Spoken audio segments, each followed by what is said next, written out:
We arrested him. I went there personally together with the CIDG. A warrant of arrest, case number E-SB26-CRM-006 for plunder under RA 7080.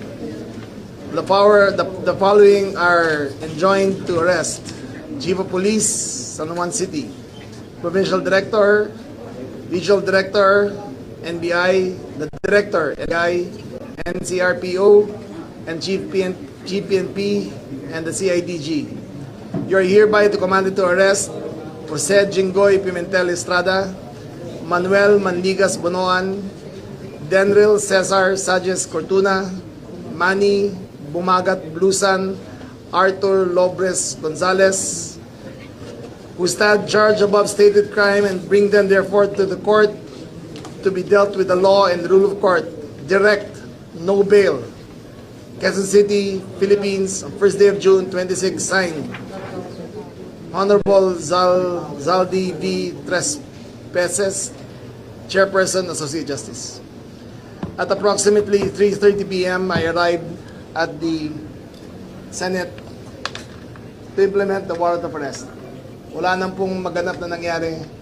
Sumama po si Jinggoy. Binasahan po siya ng Miranda rights niya kasama kanyang abogado. Naintindihan niya. Tinanong sa kanya kung naiintindihan niya kung anong ang charges laban sa kanya. Sabi niya naiintindihan niya. Mapayapa siyang sumama dito sa CIDG, process and resto. Currently,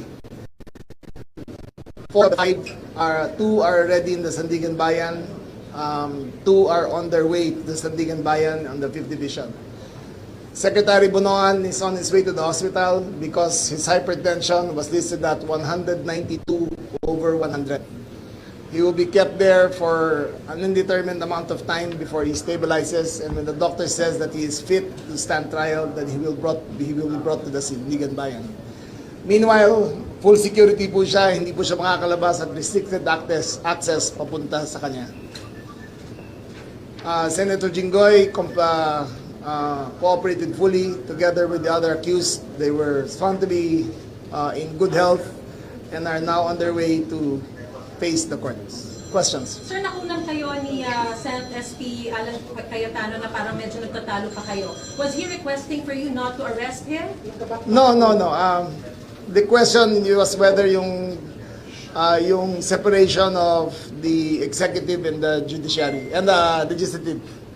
Sabi niya, even at the time of Salonga, he protected Enrile. Ang sabi ko sa kanya,